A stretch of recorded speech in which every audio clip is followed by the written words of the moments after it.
What's good, YouTube? Welcome back to another video for PER. I know I've been absent for, I don't know, probably 2 months, maybe longer, not sure. Got sick, got a slip disc, had a hurricane, had a tropical storm. Life just kind of got in the way, and I'll be honest, work hours increased. Whenever things get hectic and busy, the first thing I tend to drop is YouTube, for better or worse. I know I need to be putting myself out there in advertising, but it won't be the animals. Shout out to my partner for helping me with the snakes, with the rats. She's been a tremendous help.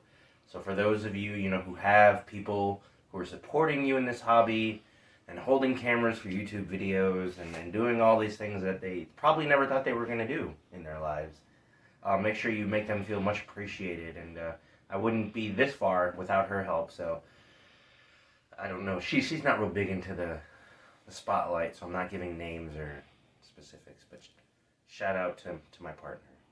All right, but back to the video. So I'm going to do a little recap about what I've been up to and kind of what's gone down, and then some of the future videos that I've been planning. Even though I hadn't been making videos, ideas were out there, public, just things that have been happening in the world, things that I think, be cool to talk about, show off cool snakes. This is Nia. She's my oldest ball python. She's now 14. She laid a clutch for me 2 years ago. I gave her this last year off. She is a normal, as far as I can tell. She does give away these blushings to her babies, but I don't think it's a gene, or at least I haven't put any effort into pinpointing it.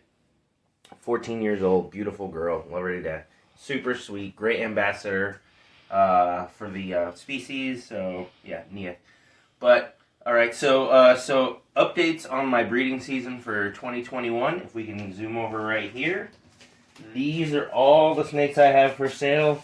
I've sold about 7 or 8 already.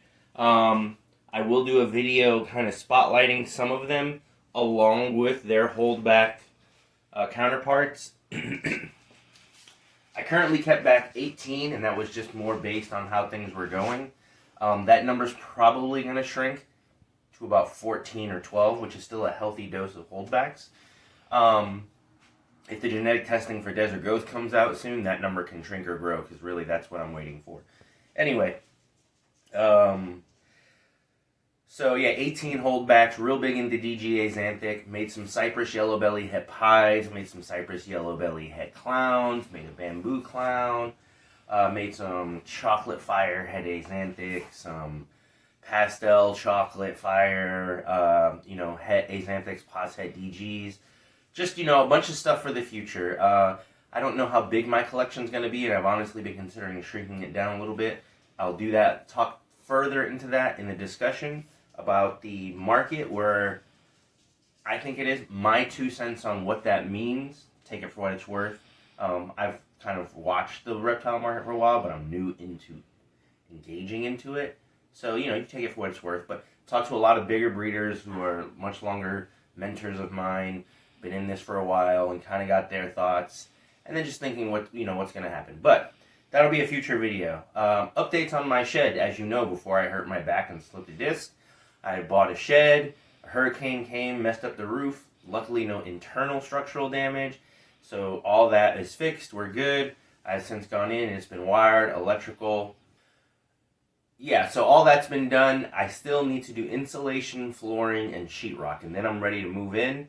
Scheduling with some friends to help, because as you know, that's an easier task to do with help. And as you get older, you realize I can do everything by myself mentality just is kind of dumb. I was I always had that, and now I'm learning to let it go. So I have some great friends in the hobby, some people who are willing to help me out. We'll go ahead and knock this shed out. I will make a video upon its kind of completion.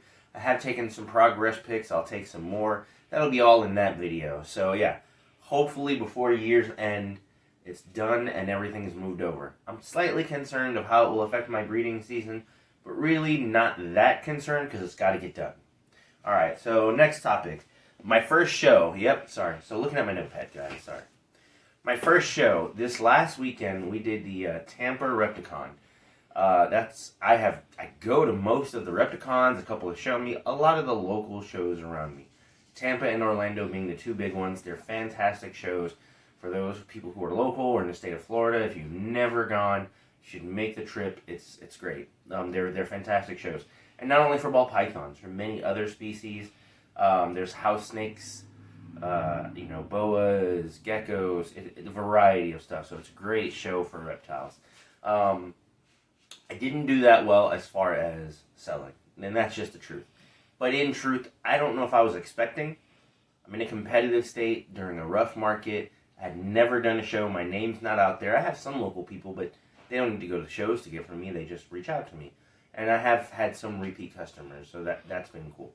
But this is that process that you got to go through. And I'm going to make another update. I know a lot of people have.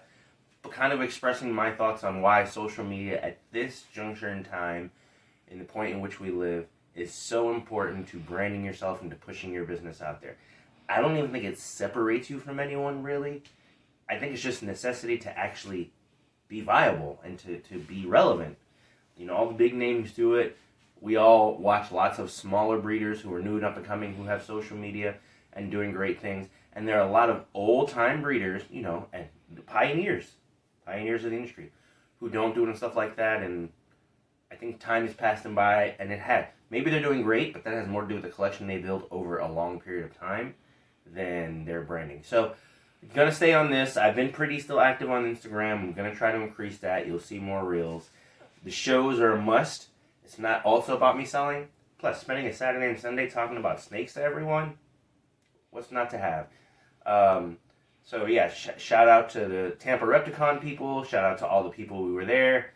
I just love this community, and I think that's part of it. Animals first, but community is real high up on the list for me. One of the things I did want to talk about, and I think I'm going to do this every show, my favorite snakes at the show. Now, this being my first show, there are things that I learned, things that took a little bit longer than I thought they would, set up, things of that nature. And so I didn't get the opportunity to actually walk around and browse as I normally do as just a spectator, I guess I'll call it. As a vendor, you got to stand at your table most of the time. I did take some breaks, but for the most part, I stayed there. And then I got to walk around and see some snakes, but not too many. So what I'm going to do is, if you can leave a little space here, what I'm going to do is I'm going to give a top 3, and I'll post the pictures next to me here of the 3. I know most people do top 5, but I'm just going to do 3. So my third favorite snake. This snake was spectacular because it had no recessives. It is a ball python. Not all of these are going to be ball pythons, but a majority of them I suspect will be. But my first snake, let me make sure I get this was complex, is from Steve Morse. Shout out to Steve. This is the picture, and it is a Super OD Mojave Enchi Yellow Belly Fire. Gene-packed snake. He had a male and a female. The female, which was slightly darker, which is this picture, was just gorgeous. For a snake with no recessives, that was a gorgeous, gorgeous snake. And it goes to show you, from a visual standpoint, on why people get into this hobby and selling snakes to people. You can make things like this and it not have to be recessive. So shout out to Steve. Super OD Enchi Mojave Yellow Belly Fire. Just gorgeous. Number 2 is Ring Reptiles. If you don't know Matt Ring and his wife, they're Ring Reptiles. Newer guy into the hobby, has put some serious investment into it, making lots of crazy stuff. Great guy, super cool, and he made this. This is a freeway clown. I have seen some freeway clowns, but I will say this one does seem to be an exceptional standout to those particular genetics. Gorgeous. He's got it on the table. He's selling. He may keep it. I suspect maybe he will. Fantastic breeder. I mean, the oranges, it just is. Look at it. It's a beautiful snake.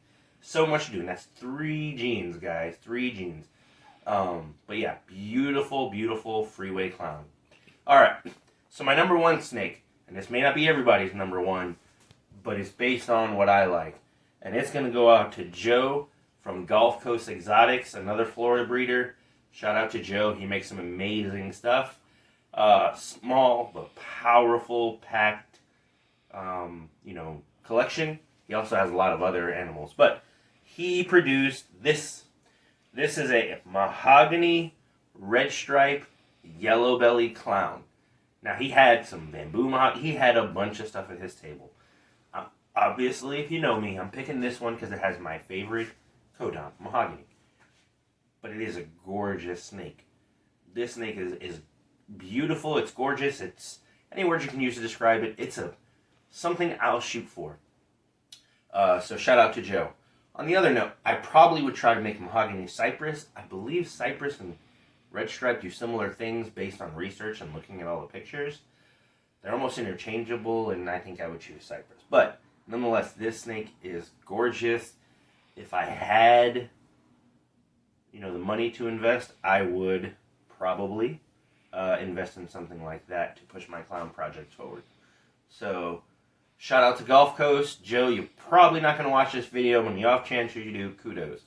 So, next show for me is Orlando, guys. I'll be doing the Orlando show in December. I believe it's December 15th, 12th, that weekend, middle of December. So, if you're around there at that time, try to come out, see us, and I'll see you guys. Shout out to those who've been supporting me. Please like, share, subscribe. Follow me on Instagram, Perfectly Engineered Reptiles. And at least one video a week, guys. That's my goal. Will I slip up from time to time? Maybe if life gets in the way. But hopefully I'll be able to push out there, give Instagram updates so that you guys know what's going on, and then go from there. I'll see you guys next week.